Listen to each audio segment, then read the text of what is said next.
Welcome to Lawline with your host, David Schnurman, an accomplished entrepreneur, attorney, and legal educator.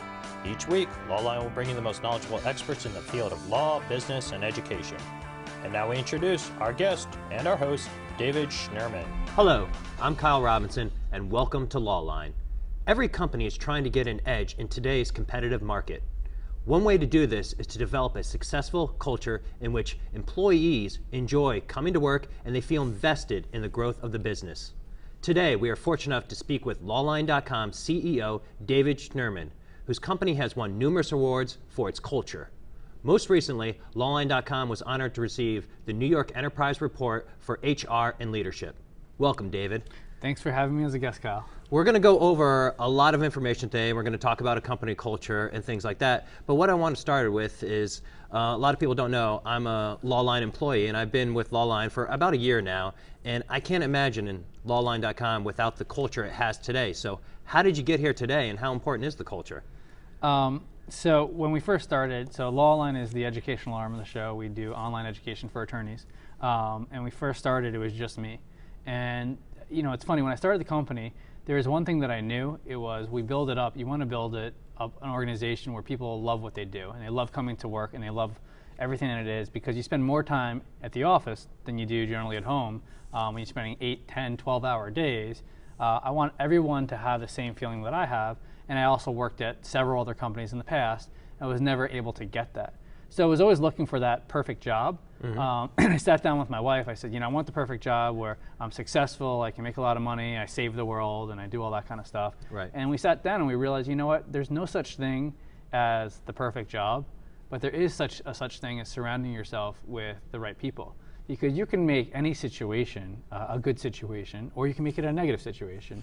So whether you're selling continuing legal education or you know, saving the planet, or you know, selling planes, the people that you surround yourself by, are selling widgets, is what makes it important. So in the beginning, I knew that was a focus that I had. It didn't turn out the way I wanted. You know, it wasn't as easy as I expected to by, you know, making people happy and having fun.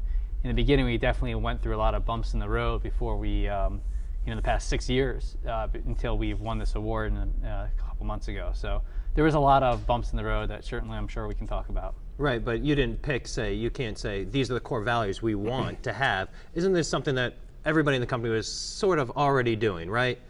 So, no, to be clear, so to the entrepreneurs, kind of, anyone who's watching this and they're starting a law firm or starting a business, you always want to instill that, the culture from the beginning, and of course it comes from the founder.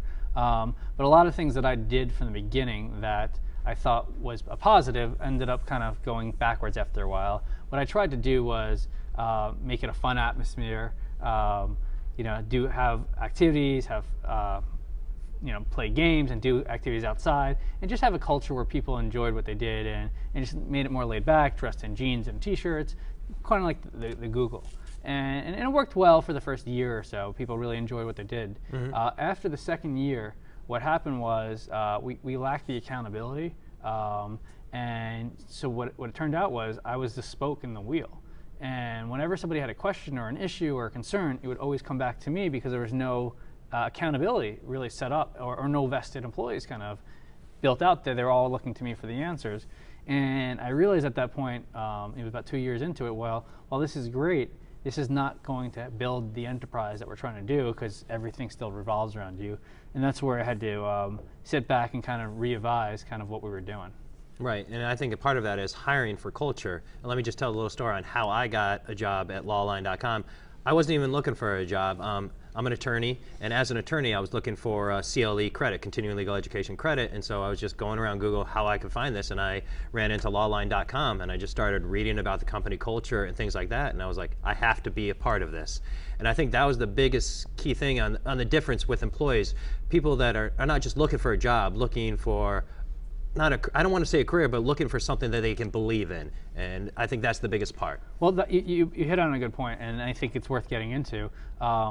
You know, that's kind of been the most exciting part of what we're trying to do here. We're a learning-based company. Our mission is to build a lifetime learning product.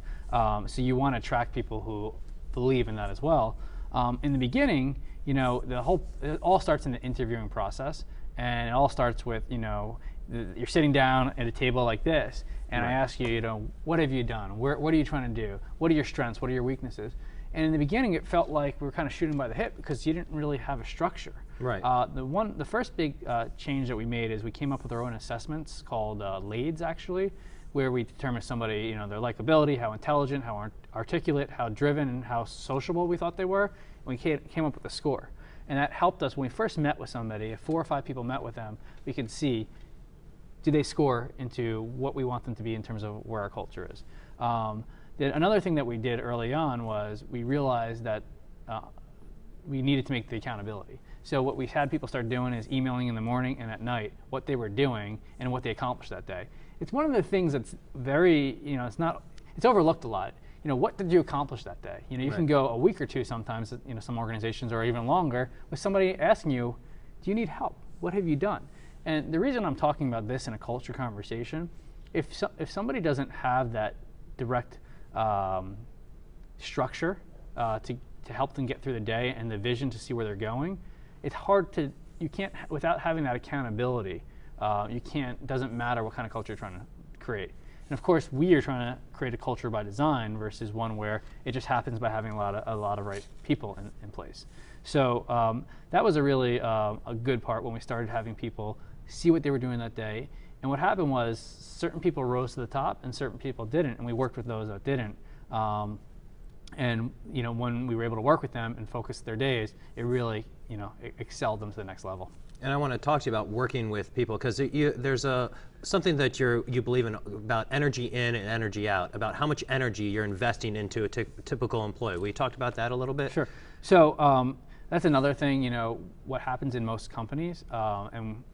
By the way, a lot of cliches out there, a lot of things that you hear, you don't listen to or you don't pay attention to because they're cliches. And then you realize, well, they're cliches because they're true. Right. And I think, though, fortunately or unfortunately, you can't learn them until you do them yourselves. That's just experience in life. So in terms of what we were trying to do in building up the company, one of them was, you know, getting the right people on the bus. And, you know, you don't realize that until you have those people there. But specifically, what was the question? The energy in and energy out. So energy in versus energy out. What we realized was we were putting a lot of energy into people who were not giving it back. And that's what typically happens at companies. It's the people who are performing at the top, the ones who you really are doing it and doing more and above and beyond, you kind of forget about. Or you don't forget about, you just know that they got it. And it's the people on the bottom of the organization who are, you're constantly putting the energy in and they're never giving back, so you have to put more and more and more in. Finally, we realized, okay, if I put 10% of my energy into you, Kyle, I need 15% back. And it's very clear really fast if you get that back or if you don't. And then you start investing your energy like it's money, whoever you get the most ROI from. And it really helped because that helped us create the right type of atmosphere that where people who were putting the right type of work ethic and energy and passion were the ones who become invested employees because we were giving that energy back to them, and it built on itself. Okay, and we keep talking about this atmosphere and these core values. So what are these core values that, I mean, I'm very passionate about them, and I don't want to throw around that word passionate all the time. Yes, we're passionate about this company, but these core values that we really truly believe in aren't just something for work. It's something that you could take outside of work, and it's something that we all carry on with us. In fact, we all have these core value cards that you handed out to all the employees. So what are all these core values, and what do they mean to us, and the difference that it's made in our company? So this is something, another one of those things you always hear or you read, you should establish core values. And we tried it a couple of years earlier. We came up with some ideas and stuff like that. It didn't last really long. And the difference was when we came, this is probably about a year ago now, when we came up with these core values, we sat down in a room, our idea room, which we'll talk about in a minute. Right. We sat down in the room with a bunch of us, and we started talking about all the qualities that people in the organization had. And as the CEO, what were the things that were what inspired me? What were my qualities? We took some time and we did it over a couple of days and we put it on there. And then I think the key that really made it work was we wanted to turn them into, once we came up with the words, we wanted to make them active, and we wanted to make them personal. So we came up with a core values card. And you know, on the core values card, we have 5 core values, and it's worth sharing here now because I give this card out everywhere I go, and I'll give it to the crew that's here.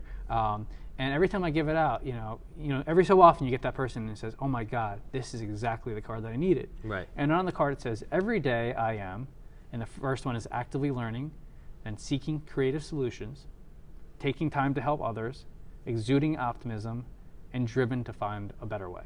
The acronym is ASTED.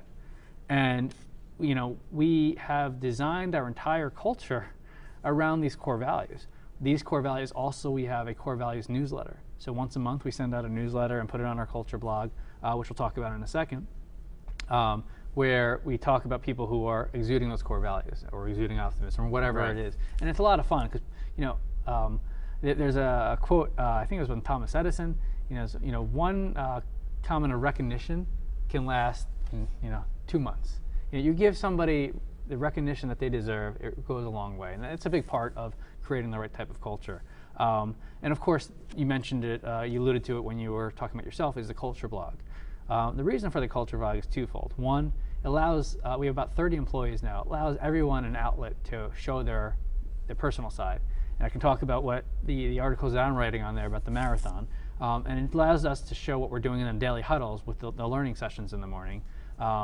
And really, what it also shows people who are interested in working at Lawline to get a sense of who we are. Lawline legal space is a very suit and tie type of feel. Right. And once you look at the culture blog and you see some of the videos we have up there, you realize, oh, these guys are laid back and comfortable. And that's where people in this generation want to work, a laid back, comfortable, transparent environment. And that's how we from the beginning, we make ourselves, let's call it vulnerable, through the culture blog, some of the things that we put out there. And of course, that has been one of the best in the past 6 months, attracting some of the people who fit our core values from the beginning. That's been great. And then the last thing I'll say, just in terms of the core values that we really were able to utilize, is interviewing. We have hundreds of people we're going through resumes on a regular basis. Right. We have lots of positions we're hiring for, we're growing. We were having people come in, and I would sit down in front of them again, just like this. I would have their resume, and I would look at it, and I said, I have no idea who you are from what's on here. Then we realized we came up with 5 questions.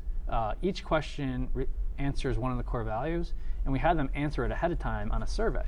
So when the person comes in, I've read the answers to their questions. What have you done to help others lately? How optimistic do you think you are? What percentage and why? And they talk about it. And first of all, only the people who have the answers that fit, that make sense, come in. And then once they're in there, I can have a conversation with you about how you just saved somebody's life, or about a parent dying. We can talk about that, and I can get to know you as a person. And that's another part of working. It's about forming relationships. There's a quote that I like to say that I got from this book, The Success Principles, which I handed out to everybody, is in 5 years from now, we're going to be the same people that we are today, except for 2 things. 1, the relationships that we make, and 2, what we learn. And if we can take that with us and build in a culture and an atmosphere, my hope is that everyone's going to grow as a result. Right. That's great. You mentioned earlier about the idea room, and I just wanted to paint the picture of exactly what this is for our viewers. It's this green room we have, and then wall to wall we have this whiteboard painted on it, and every day we have these morning huddles. And I can't even imagine Lawline without this, what we call an idea room or a learn room. When we go in there, we show, we have a big projector, we either show a video, a motivational video or something like that, or every employee does a presentation. I just can't even imagine Lawline without this idea room. Is this an essential part of who we are? So we started the idea room less than a year ago. A lot of things, they happen, and then all of a sudden you're like, wait, we didn't have life before this? Right. And so before we didn't have it, we just had a conference room. So we'd sit down and sit at a conference room, and it led to a lot of long, boring meetings. We're sitting at the table, so we must have to talk for at least a half hour if we're sitting. And so I saw Idea Paint, which I know the owner, I met him afterwards. It's a whiteboard paint, you put it on the wall, and you can draw on it. And it's always been my dream to have that in one of my rooms when I was a kid, or even now. And we happened to get another office available where we were. And so we had no choice. We can either put more people in there and build more offices, or we can take the riskier choice, put no people in there, put white paint and green on the walls and make it a room where we go in and have ideas and we brainstorm. So we did that, and right away it took. And people were going there on a regular basis to learn, to train, to write on the wall, to brainstorm, and to, well, we put some food in there now, so we have the energy. Like and you a beanbag. There's a beanbag and a couch, and it's not a big room. And what's really great about the idea room is, the morning huddles is where we do them. Right. Where every morning somebody presents for the first 5 minutes. The entire company. So what the huddle is, the entire company gets together for about 15 minutes or less, and for the first 5 minutes, somebody presents on something that they've learned or found interesting. So right there, we're actively learning, and we're taking time to help others. And so every morning we practice those two things. And of course, the goal is we're driven to find a better way to do things, and everything interrelates to our core values. And usually it's a TED video or something that they made, or this morning, it was a drawing exercise. And it kind of just lets you start your day a little differently, and instead of, let me go sit down and sit at my cubicle and get started. And it gives everyone an opportunity to see each other. Then we split up into groups, and we talk about what we did yesterday, what we're doing today, and anything that we have in our way. We found that's a really effective way to get things started and to bring some good energy to the company. We've had people who've interned and worked here in the past and who've said that is one of the single best things that we've had, because it let them feel like they were part of what was going on. Right, I was going to mention that as well. It seems that everybody loves the AM huddles, and we wouldn't be Lawline without. I'm going to pick up on that point. We'll be right back. You're with Lawline. Thank you.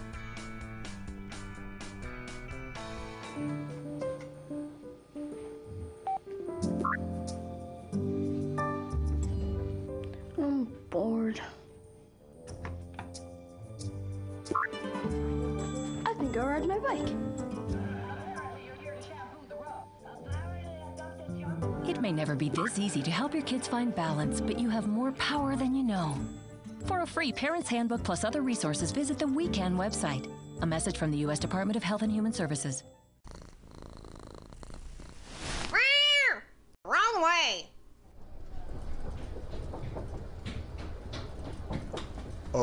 Wrong way?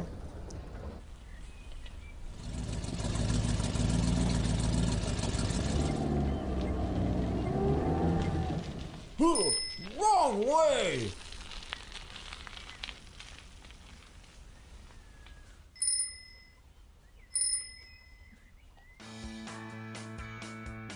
Hi, I'm Kyle Robinson, and today I'm with David Schnurman, the CEO of Lawline.com, and we're discussing the company culture. David, thank you so much for joining us today. Again, thanks for having me. So we're talking a lot about the company culture, and what I want to get into is, obviously we have a successful business here, but it wasn't always rainbows and butterflies the whole way through. I mean, how do you stay motivated to be successful, and how does one become successful? So, first of all, it's determining what success is to you. Right. And to me, one of the things that I determine success is having a great company culture, because that will lead to a lot of areas. In this day and age, we need money to bring the company forward. And of course, if you just focus on culture and don't focus on a product, you can't keep growing. For me, product and innovation with the right type of company culture is a dream come true. There's times, though, there's another saying that I like to say a lot. If this was easy, if running a company was easy, everybody would do it. Right. And I have to constantly say that to myself, because every day there's issues and fires, and when you have 30 people, it's a family, but probably a dysfunctional family at best, because you're spending 10, 12-hour days together, 8-hour days depending on the days, and you guys are really passionate about what you do. So there's going to be issues, and people are going to have things happening, because if not, we're not trying hard enough. And so it's just kind of making sure we deal with that the right way and we push forward. And a big part is, for me, we're an educational company, we're video based, is trying to find the right things to inspire us. So we're constantly sharing the right type of videos. There's two videos that recently that I saw that certainly, when you ask me what does it mean to be successful and where you want to go, that really I think are worth sharing here. Mm-hmm. One is actually by Arnold Schwarzenegger. He talks about when he was, there's a video from when he was pumping iron back when he became Mr. Olympia, and he would say when he was on stage, somebody would come up to him on stage and he'd say, "Why are you lifting? Why are you here?" And the person would say, "Well, I think if I work out enough and I get enough definition, maybe I can join a competition. And Arnold would say, sit down, you're going to be a loser. And he said, you need to come up here and say, I'm going to be a champion. I'm going to do whatever it takes to be a champion. Read motivational books, go to success seminars, work out as much as I can. He said, the other thing that he said is, the body is important, but the mind is more important. And so that video I think of on some of the hardest times. Right now, I'm training for the marathon in Philadelphia. Actually, the New York Marathon was recently. Philadelphia Marathon, and it's one of the 4 months ago. The most I ever ran was 4 miles. This past weekend I ran 20 miles. And people say, oh, I couldn't do that. I'm not a marathoner. And I say, either am I. But you set yourself to be a champion, and you push forward, and you focus that mindset. And if I can run the marathon in 4 months and run 26.2 miles, which I haven't done yet, and I know I'm going to do, what else can I do? And the other video that is really important video that I think to is a guy who goes to a guru, and the guru is really successful, and he says, I want to be successful like you. So the guru tells him to meet him at the beach the next day at 4 in the morning. He tells him to go in the water, and the guru holds him down until he can't breathe. Right before he's about to pass out, he lets him go. And the guru says to him, when you want to be successful as much as you want to breathe, then you'll be successful. And when you think about it in those simple terms, it really, all the noise in terms of success gets you drowns out, and you just focus on pushing forward and being, and working hard.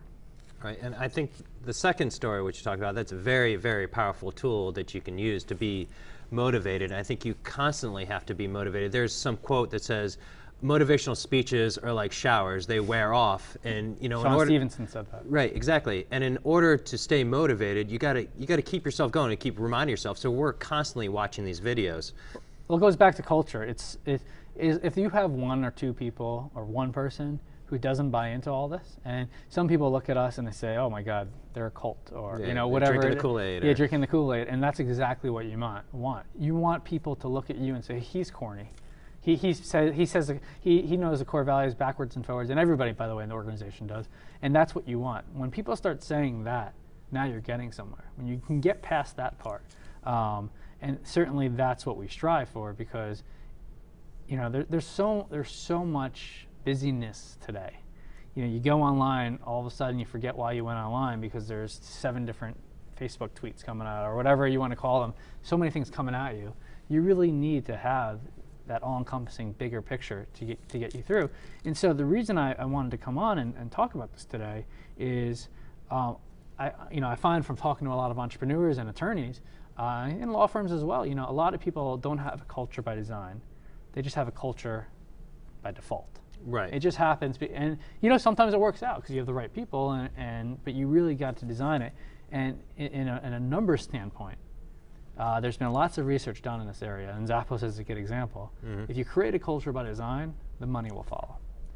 So if you're looking at it from a pragmatic point of view, there's a lot of benefit to that. And don't get me wrong, like every day there's things that challenge the culture, and there's things that we're trying to do, and we're not perfect, and that's the first thing I'll say to anybody. We're not perfect. Even like our office space, trying to redesign it so it fits more the way we think, and it's more open. So there's things to be done. So my hope is by somebody watching this, they're having some of the same kind of thoughts. Even if they work at a company or they're starting a company, either or, they can think about, what culture am I in? What do I do every day? Do I like what I do? And here's another really important thing from the Success Principles book that we're reading. The first one that Jack Canfield says, he's the author of Chicken Soup for the Soul as well. He says, you have to take 100% responsibility for your life. In life, unfortunately, people, they think that there's somebody out there with a magic hand that, is responsible for making them happy, and, that's who they blame. And once you realize there's nobody else, it's just you. You can control where you go. So if you're running an organization that you're not happy with and where the culture is, you can make the change. And if you're at an organization you're not happy with, you can make the change as well. So there's a lot of important things to do there. And then just one last thing that I'll end off on here is it's also important to know you can't control anyone else except yourself. That's one of the things I realized early on. If I try to tell you something 6 different ways and you still wouldn't do it, I said, what am I doing wrong? Then you realize I can only control the way I think and feel, and so it's your own motivation as an employee or as an owner to control how you think and feel to be successful. So that's how I go. No, I agree with you 100%. And I just wanted to add my 2 cents on what I think. And you touched on it a little bit, talking about mind over matter. If you want to do something, or if you want to be successful with something, all you need to do is make a choice that's it, I'm going to do it. And there is no other answer. Like, there is no other decision. You just, there's no, there's a quote I've heard somebody say, it's like, there is no plan B because I'm going with plan A. And that's all there is to it. And you just make a conscious effort to make that decision and go forward with it. And I think that's a real powerful tool. And people, I could say it over and over again, but people just don't understand it unless they really, really, really, really try it. Yeah. Our CEO's favorite line is, ready, fire, aim. You just got to go do it. Right, exactly. Well, David, I want to thank you so much for joining us today. I've learned a lot about our company, and I love being part of it, and I think our better days are ahead too. Well, thank you for taking the time to host, and I look forward to doing it again soon. Me too. Thank you so much for joining us, and thank you for joining us. Have a great time, and we'll see you next week. You've been watching Lawline with your host, David Schnurman. Mr. Schnurman will be back with you next week at the same time.